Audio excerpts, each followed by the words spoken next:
And now, our feature presentation. They're down on their knees, in water and mud. They walk miles and miles. They sing their songs of freedom while there is no freedom. They sing their songs of salvation while there is no salvation for them in the way that they are going, making themselves absolutely a disgraceful and ignorant people before the eyes of their own people, who prays that they would come to knowledge of the truth and get up out of their mud and dust and clean up themselves, make themselves fit for acceptance of them. How can you expect any people to accept you in such act? Praying to let them vote for you. You want to vote for none other than your masters, the ones that is beating you, clubbing you to death and shooting you down for even asking them for the privilege, the freedom to vote. You will never be able to set your own man in the chair of authority to rule in the South and in Washington. You're going to vote only for the people that is now depriving you of voting and depriving you of the privilege to even help put them in office. No. You think that if you get a chance to vote, that you will be able to get near to those in authorities as their equal. They are the one controls your voting. They are the one that have the last say on whether or not your man that you choose shall rule. Your vote is not equal with theirs. They don't like to tell you so, but they know that a so-called Negro vote, the lost and found member of the nation of righteous, is not the value of his vote, because the so-called Negro is a white slave and don't own anything in this country like land. He's not equal to the honors of America. He is not the one that studies and prepares laws for the land, for the people. He is to accept whatever his master has made for law and for rule and for regulation. He is not the maker of the law. Now, he thinks that if he can vote like his slave master, he thinks that he has equal rights, equal authorities to put in office or out of office as the white man puts in and puts out his people of the office. This don't help you any, my friends. My people, wake up. Why do you want to be like that? Why do you want to vote to put in office your enemies?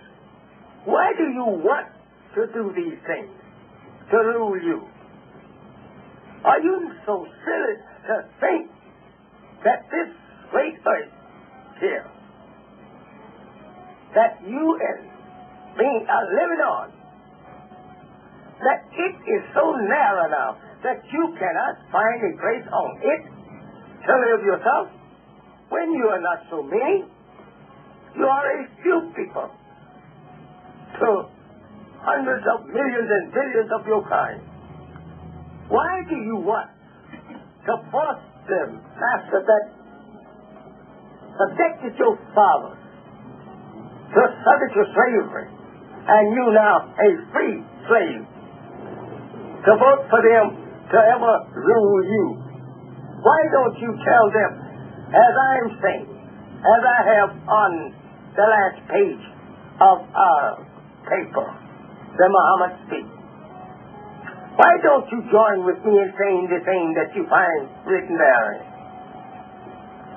Since you are free, go ahead, unite, and exercise this freedom that your free master promised and say he gave it to you 100 years ago.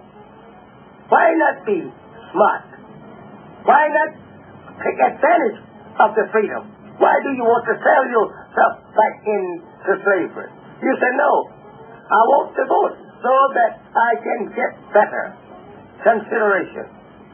Are you so foolish to think that you will be equal with the white voters? No, you won't. How long do you think that it will take you in the South to become masters of the voting box? You won't be the one to count them. You won't be the one to tell one and another whether or not your vote is qualified. You're not going to be the one to have the last say.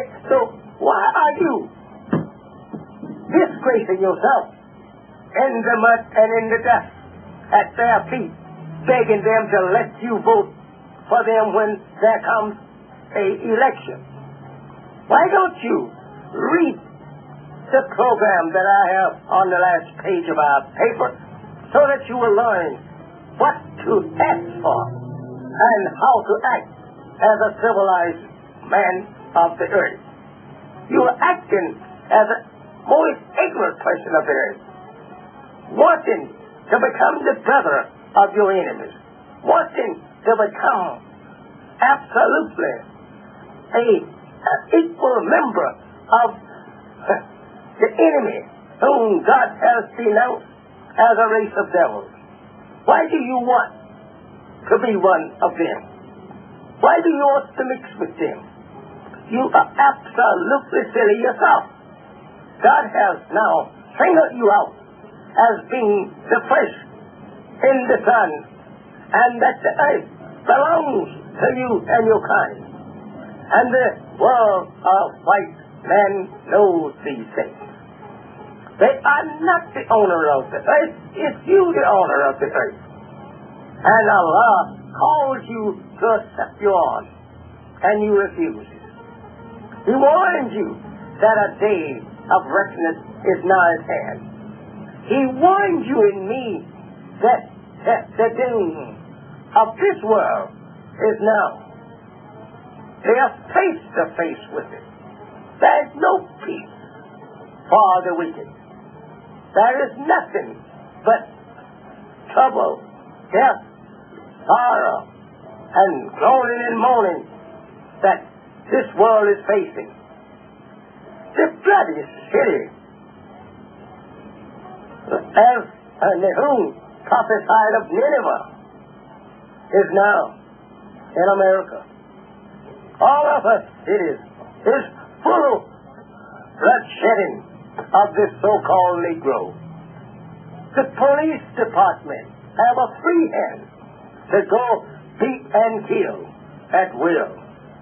And the government backs them up when it comes to a so-called Negro. If it was not for the killing of a white priest